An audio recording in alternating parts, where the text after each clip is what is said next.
Good morning बच्चों, एक बार फिर आपका हमारे ऑनलाइन एजुकेशन चैनल में स्वागत है।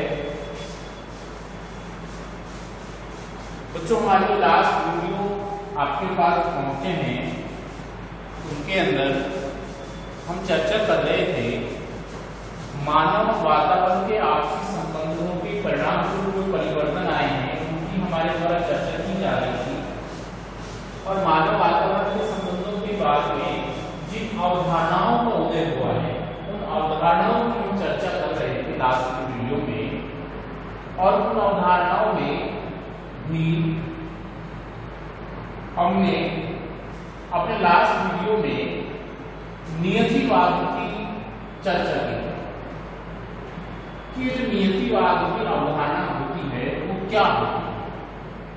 देखिए, नियतिवाद का अर्थ हमने आपको लास्ट वीडियो में अच्छी तरह बता दिया था और उसी में हमने आपको जो इसी सेंकुल नामक विदुषी महिला नहीं है उनका भी निश्चयवाद के संदर्भ में या नियतिवाद के संदर्भ में क्या मत था उसको उसी हमने कल डिटेल से चर्चा की। निश्चयवाद की जो अवधारणा है कल भी हमने बताया था कि जर्मन अवधारणा रही है, जर्मनी से इसका उदय हुआ था। और जर्मन अवधारणा होने के साथ साथ में जो फ्रेडरिक रेटजेल नामक जो विद्वान रहे हैं वो इस अवधारणा को प्रतिपादित करने वाले विद्वान माने जाते हैं। तो कल हमने जो इसी सैंपल थी एलन चर्चिल सैंपल, उनके पूरे विचारों को पढ़ लिया था कि उन्होंने निश्चयवाद या नियतिवाद के संदर्भ में क्या कहा है। आज बच्चों जो हम चर्चा करने वाले हैं वो इसी सैंपल के अलावा जो अन्य विद्वान रहे, अन्य भूगोलवेता रहे जिन्होंने निश्चयवाद का समर्थन किया था, उनके विचारों को पढ़ने वाले हैं। देखिए, निश्चयवाद के विचारधारा को समर्थन प्राप्त हुआ था वो ग्रीक विद्वानों से भी प्राप्त हुआ है। यूनानी जो लोग थे उन्होंने भी निश्चयवाद की विचारधारा का प्रबल समर्थन किया था। और इसमें सबसे महत्वपूर्ण जो नाम आता है अरस्तु का आता है। अरस्तु नामक जो महान राजनीतिकार हैं, महान हम ऐसा कहें तर्कशास्त्री रहे हैं, उन्होंने भी पर्यावरण के प्रभाव को स्वीकार किया था, वातावरण की प्रधानता को स्वीकार किया। और उन्होंने ये कहा था कि किसी क्षेत्र में मिलने वाला जो वातावरण होता है वो उस क्षेत्र में निवास करने वाले लोगों के स्वभाव को नियंत्रित करता है, उसकी बौद्धिक क्षमता को नियंत्रित करता है, उसकी कुशलता को नियंत्रित करता है। और इसी का एग्जाम्पल देते हुए उन्होंने कहा था कि जो यूरोप के निवासी होते हैं, क्योंकि यूरोप में कैसी जलवायु पाई जाती है, ठंडी जलवायु पाई जाती है, तो यूरोप के निवासी ठंडी जलवायु के कारण बहुत बहादुर होते हैं, उनमें जो रिस्क लेने की क्षमता होती है वो ज्यादा होती है, जोखिम लेना ज्यादा चाहते हैं। कहाँ के लोग? यूरोप के लोग। लेकिन ठंडी जलवायु होने के कारण उनके विचार और उनमें जो तकनीकी ज्ञान का जो स्तर होता है कम पाया जाता है। रिस्क लेना तो ज्यादा चाहते हैं, बहादुर भी ज्यादा होते हैं, लेकिन विचारों में उतनी उन्नतशीलता नहीं होती, तकनीकी कुशलता उतनी अधिक उनमें नहीं होती जितनी कहाँ होती है? उष्ण प्रदेशों के क्षेत्रों में। अब जो उष्ण कटिबंधीय क्षेत्र है एशिया के लोग, एशिया महाद्वीप जो है, एशिया महाद्वीप में मुख्यतः उष्ण कटिबंधीय जलवायु पाई जाती, गर्म जलवायु पाई जाती। अब एशिया महाद्वीप के जो लोग हैं विचारों के दृष्टिकोण से और तकनीकी ज्ञान के दृष्टिकोण से बहुत मजबूत हैं, उनके विचार बहुत उन्नत हैं, कुशल भी वो बहुत है, लेकिन वो जोखिम लेना नहीं चाहते, आलसी होते हैं। आप ऐसा मान के चलिए, आलसी होते, जोखिम लेना नहीं चाहते। तो ठंडी जो जलवायु है वो व्यक्ति को जोखिम लेने के लिए अग्रसर करती है, बहादुरी प्रदान करती है। लेकिन जो गर्म जलवायु होती है वो व्यक्ति को एक तरह से कायरता या आलसीपन की जो स्थिति होती है वो प्रदान करती है। तो आपने देखा कि किस प्रकार से अरस्तु जो महोदय थे उन्होंने वातावरण निश्चयवाद की जो प्रक्रिया थी उसको परिभाषित करके अपने शब्दों में उसका क्या किया था? समर्थन किया था। तो अरस्तु के साथ साथ में अब हम वापस चलते हैं रेटजेल, जो फ्रेडरिक रेटजेल नामक जो विद्वान थे, भूगोलवेता रहे हैं, प्रसिद्ध भूगोलवेता रहे हैं। उन्होंने क्या कहा था कि मानव की जितनी भी दशाएं होती हैं उन सभी दशाओं को नियंत्रित करने में पर्यावरण या वातावरण अपनी अहम भूमिका निभाता है। मानव के इन सभी कार्यों को पर्यावरण के द्वारा नियंत्रित किया जाता है और पर्यावरण रूपी जो तत्व है उसको फ्रेडरिक नीत्शे ने सबसे अधिक महत्वपूर्ण माना। और निश्चयवाद के संदर्भ में इन्होंने अपने जो विचार प्रस्तुत किए उसमें इन्होंने कहा था कि यदि हम मान लें कि हमारी जो बुद्धि है, संस्कृति और जो सभ्यता है, हमारी बुद्धि, संस्कृति और जो सभ्यता है उसकी तुलना हम आकाश में स्वतंत्र रूप से उड़ती हुई चिड़िया से नहीं कर सकते। मान लीजिए कोई चिड़िया आकाश में उड़ रही बिना किसी बंधन के, तो हम हमारी सभ्यता, संस्कृति और जो बुद्धि है उसकी तुलना आकाश में उड़ती हुई स्वतंत्र चिड़िया से नहीं कर सकते, अपितु उसकी तुलना धरती पर पाए जाने वाले पेड़ के तने से करना ज्यादा अच्छा है। क्यों? क्योंकि पेड़ का जो तना है वो हमेशा किसके साथ में जुड़ा हो? भूमि के साथ में जुड़ा हो। यानी हम स्वतंत्र चिड़िया की तरह नहीं उड़ सकते, हम तो उस पेड़ के तने के समान हैं, जिसको यदि जीवित रहना है तो भूमि के साथ में जुड़ा हुआ रहना पड़ेगा। उन्होंने ऐसा भी कहा था कि मानव चाहे कितना ही ऊपर की ओर मुड़ कर ले, लेकिन उसके पैर सदैव धरती पर ही रहने वाले हैं।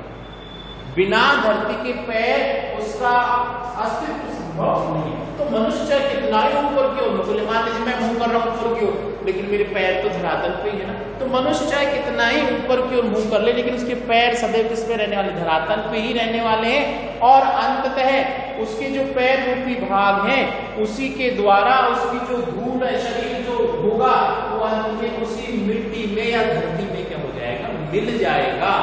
ये जो लाइन है देखो इतनी अच्छी स्पष्टता दर्शा रही है कि मनुष्य का पूरा जो दशा है, सामाजिक, आर्थिक, राजनीतिक जितनी भी दशाएं, पूरा जो स्वरूप है वो प्रकृति के साथ में ही जुड़ा। बिना प्रकृति के जुड़ाव के हम हमारी जीवन शैली को या हमारे जीवन को पूरी तरह से क्रियान्वित कर ही नहीं सकते। तो प्रकृति की इसी प्रधानताओं को परिभाषित करने के लिए वैद्य महोदय ने अपने इन विचारों को क्या किया था? परिभाषित किया था या प्रतिपादित किया था।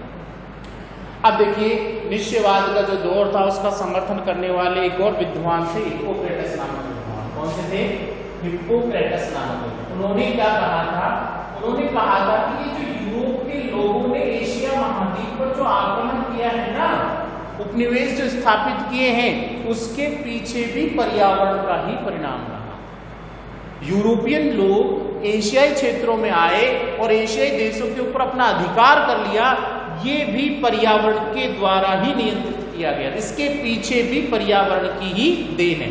पर्यावरणीय दशाओं के कारण ही ऐसा हुआ था। और उन्होंने क्या कहा था, क्या तर्क दिया था कि यूरोप के अंदर जो कठोर जलवायु पाई जाती है, जो ठंडी जलवायु पाई जाती है, जो परिवर्तनशील जलवायु पाई जाती है, उसी के कारण यूरोप के लोग मेहनती और परिश्रमी थे। लेकिन एशिया के अंदर जो उष्णकटिबंधीय जलवायु पाई जाती है, गर्म जलवायु की स्थिति पाई जाती है, उसके कारण एशिया के लोग आलसी थे, कम परिश्रम करने वाले थे। और इसी का परिणाम ये हुआ, अधिक मेहनती, अधिक परिश्रमी लोगों ने कम मेहनती और कम परिश्रमी लोगों को अपने अधिकार में ले लिया और यूरोप के लोग एशिया में आकर क्या करने लगे? शासन करने लगे। ये सब किसका परिणाम माना? हिप्पोक्रेटस नामक जो विद्वान थे उन्होंने पर्यावरणीय दशाओं के परिणाम के स्वरूप ही ऐसा संभव होना माना। आगे हम चलते, देखो पर्यावरण निश्चयवाद का जो समर्थन किया था वो जर्मनी के विद्वान थे कार्ल रिटर और अलेक्जेंडर वान हम्बोल्ट। कार्ल रिटर इन्होंने भी पर्यावरणवाद का या निश्चयवाद का समर्थन किया था और हम्बोल्ट नाम के, का पूरा नाम जो था अलेक्जेंडर वान हम्बोल्ट, हम्बोल्ट जो थे उन्होंने भी किसका किया था? पर्यावरण निश्चयवाद की अवधारणा का समर्थन किया था। और पर्यावरण निश्चयवाद के संदर्भ में इन्होंने अपनी प्रसिद्ध एक पुस्तक लिखी थी, कॉस्मोस। उस कॉस्मोस में इन्होंने क्या किया? पर्यावरण की शक्ति को सबसे महत्वपूर्ण मानते हुए लिखा था कि भूमध्य सागरीय सभ्यता का जो विकास हुआ है वो वहां मिलने वाली जलवायु संबंधी दशाओं का या पर्यावरण संबंधी दशाओं का ही परिणाम। अलेक्जेंडर वान हम्बोल्ट ने कॉस्मोस नामक पुस्तक लिखी। ध्यान दें पुस्तकों का भी आपको ध्यान रखना, आपके एग्जाम में जो ऑब्जेक्टिव टाइप प्रश्न आता है उसमें आता है कॉस्मोस किसकी पुस्तक है? तो ध्यान रखना अलेक्जेंडर वैन हुम्बोल्ट की। तो हम कॉस्मोस नामक पुस्तक में इन्होंने बताया था कि भूमध्य सागरीय जो सभ्यता उसका जो विकास हुआ है वो वहां मिलने वाली पर्यावरणीय दशाओं का परिणाम। यदि वहां पर ऐसी आकर्षक पर्यावरणीय दशाएं नहीं मिलती तो निश्चित रूप से वहां पर सभ्यता का विकास भी नहीं हो पाता। ऐसा किसने कहा था? Alexander von Humboldt. एक और विद्वान रहे फ्रेडरिक लीबले के नाम से आए, फ्रेडरिक लीबले के नाम से। इन्होंने भी क्या किया?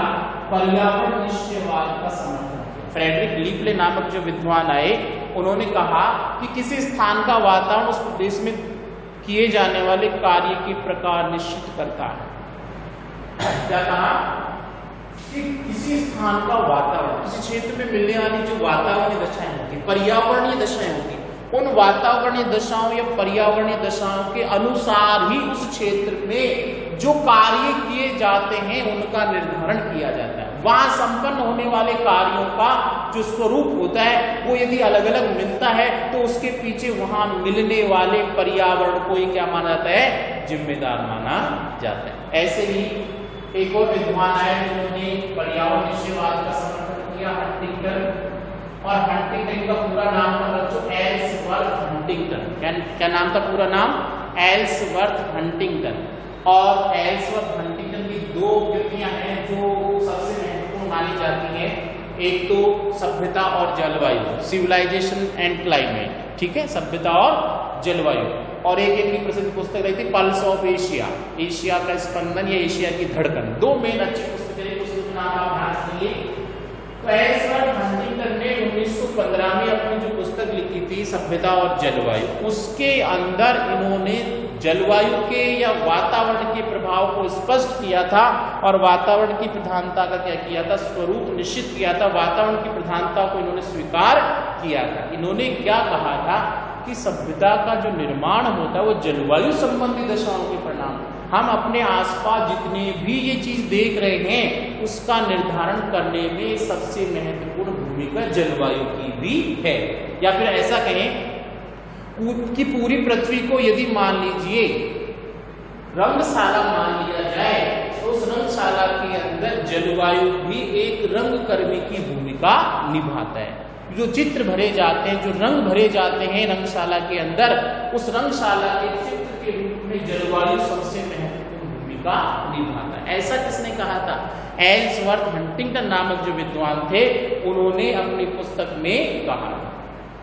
कल हम चर्चा कर रहे थे इसी सैंपल की। इनका जो काल रहा था लगभग 1910 तक आते आते पर्यावरण निश्चयवाद या नियतिवाद की जो अवधारणा थी वो सबसे अच्छे काल में पहुंच गई, क्योंकि इसी सैंपल ने मानव पर वातावरण का जो प्रभाव लिखी थी पुस्तक, उसने पर्यावरण निश्चयवाद को या नियतिवाद की जो अवधारणा थी उसको अपने चरमोत्कर्ष पर पहुंचाया। सबसे अच्छी जो दशा देखने को मिलती है हमें निश्चयवाद नियतिवाद की, वो मुख्य रूप से इसी सैंपल के काल में ही देखने को मिलती है। अब प्राकृतिक पर्यावरण के मानव पर जो नियंत्रण होता है उसी को स्पष्ट करते हुए हंटिंगटन ने कहा था कि मानव के कार्यों, रहन सहन, आवास, खान-पान और उसकी संस्कृति पर वातावरण का क्या रहता है? नियंत्रण रहता है। और इस नियंत्रण के अनुसार ही मनुष्य का रहन सहन, खान-पान, आवास और संस्कृति क्या होती है? अलग अलग क्षेत्रों में अलग अलग प्रकार की देखने को मिलती है। ऐसे विचार लगातार चलते रहे, 19वीं शताब्दी में भी चले और फिर 20वीं शताब्दी तक ये पहुंच गए। और जैसे हम ऐसा कहें कि 20वीं शताब्दी के जो प्रारंभ के लगभग 20 वर्ष थे, 1920 तक आप ऐसा मान लीजिए, 1920 तक का जो दशक था वो निश्चयवाद की अवधारणा का प्रमुख काल। इस पूरे काल के अंदर निश्चयवाद को सबसे ज्यादा महत्व दिया गया, लेकिन 1920 के पश्चात धीरे धीरे निश्चयवाद की जो अवधारणा थी बच्चों उसमें परिवर्तन आने लग गया और परिवर्तन के परिणाम स्वरूप उसमें कमियां महसूस की जाने लगी।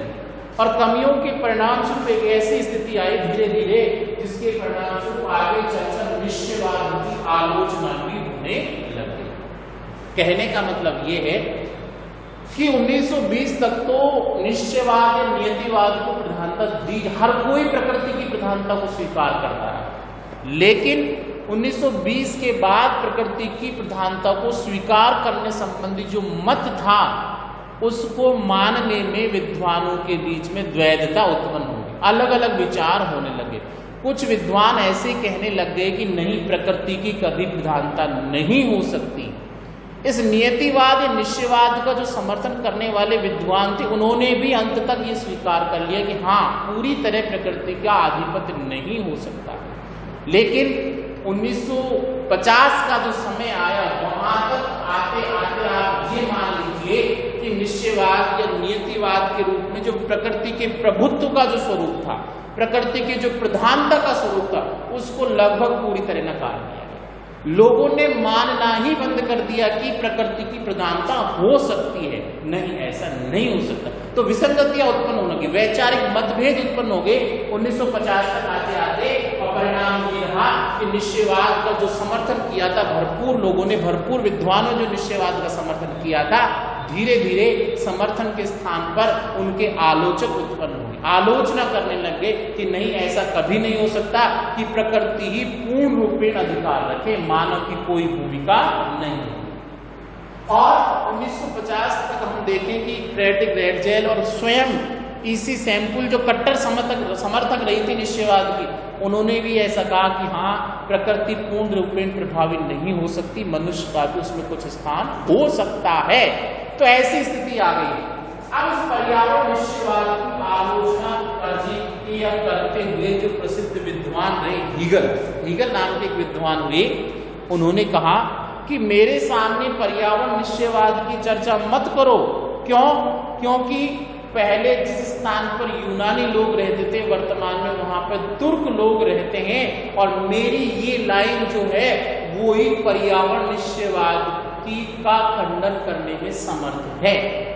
प्रकृति क्या कह रही थी, पर निश्चयवाद क्या कह रहा था कि जो जहां है वो वहां ही रहेगा, प्रकृति का नियंत्रण। लेकिन हीगल ने कहा कि जहां पर पहले यूनानी लोग रह रहे थे और आज वहां पर कौन रहने लग गए हैं, तुर्क लोग रहने लग गए हैं, तो ये इस चीज को प्रमाणित करने में सक्षम है कि प्रकृति का पूर्ण रूपेण से स्वामित्व हो ही नहीं सकता।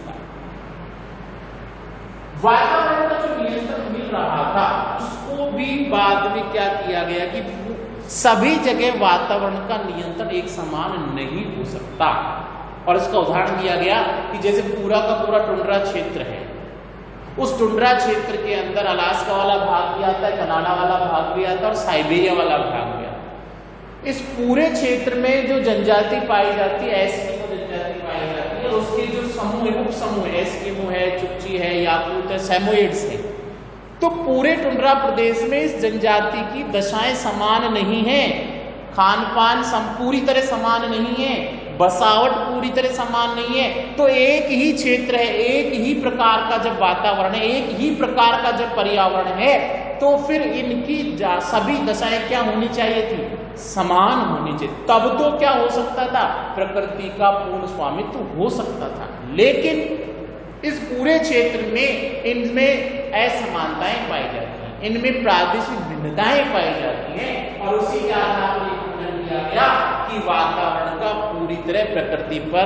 प्रकृति और वातावरण का पूरी तरह मानव पर नियंत्रण हो ही नहीं सकता है। आगे चलिए, हम चर्चा कर रहे हैं रूसी वैज्ञानिकों ने भी क्या किया, पर्यावरण निश्चयवाद की अवधारणा थी उसकी आलोचना करना प्रारंभ कर दिया। और उन्होंने कहा कि आज हम देखें तो जो पहले ठंडे क्षेत्र थे, उच्च अक्षांश वाले क्षेत्र जहां पे बर्फ जमी रहती थी, जहां पे कृषि करना संभव नहीं था, वहां पर आज गेहूं की कृषि की जाने लगी। तो फिर बताओ पर्यावरण की प्रधानता कैसे रही? जहां बर्फ ही बर्फ जमती थी, कृषि करना संभव नहीं था, वहां आज के मानव ने गेहूं की कृषि करना चालू कर दिया है। तो फिर किस प्रकार से पर्यावरण का प्रभुत्व है? अनुपजाऊ जो भूभाग थे उनमें रासायनिक उर्वरकों का प्रयोग करके भूमि को उपजाऊ बना लिया है। तो फिर बताओ पर्यावरण निश्चयवाद कैसे हो सकता है? पूरी तरह प्रकृति का आधिपत्य कैसे हो सकता है? हम एक और चर्चा करें। हमारे राजस्थान का जो पश्चिमी भाग था पूरी तरह मरुस्थलीय भाग था, और पूरी तरह मरुस्थलीय भाग में खेती करना संभव नहीं था क्योंकि बरसात होती ही नहीं है। लेकिन इस राजस्थान के पश्चिमी भाग में भी मानव ने अपने तकनीकी ज्ञान और कुशलता के द्वारा इंदिरा गांधी नहर परियोजना का विकास किया और उसी का परिणाम है कि आज राजस्थान का पश्चिम भाग खाद्यान्न फसलों के दृष्टिकोण से या फसलों के दृष्टिकोण एक हरे भरे क्षेत्र के रूप में कन्वर्ट हो गया है। तो अब बताओ किस प्रकार से पर्यावरण निश्चयवाद हो सकता है, प्रकृति का पूर्ण रूपेण से मानव के ऊपर अधिकार कैसे हो सकता है। तो यदि हम इन सभी चीजों का आकलन करें और हम देखें तो एक चीज हमारे सामने निकल के आती है, 1950 के बाद में निश्चयवाद की स्थिति धीरे धीरे कमजोर होती है और मानव का जो दास के रूप में भूमिका थी, जो नौकर के रूप में भूमिका थी, उसको मानना पूरी तरह से तर्क संगत नहीं रहा। अब आप जो विद्वान थे वो प्रकृति की प्रधानता के स्थान पर मानव की भूमिका को भी मानने लग गए।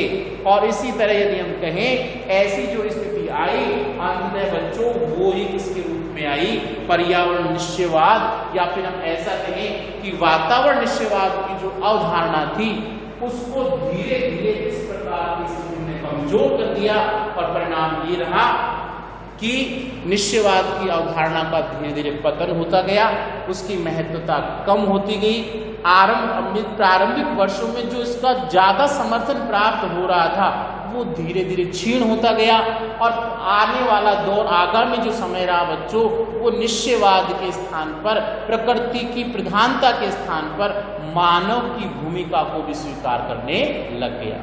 और ऐसा माना जाने लगा कि नहीं, प्रकृति कभी भी पूरी तरह से प्रभाव नहीं डाल सकती, मानव पर पूरी तरह से नियंत्रण नहीं कर सकती, अपितु मानव की भी अपनी एक भूमिका होती है और मानव प्रकृति के अधीन रहता है। और यहीं से फिर मानव और वातावरण संबंधों की जो दूसरी अवधारणा उत्पन्न हुई थी, कौन सी उत्पन्न हुई?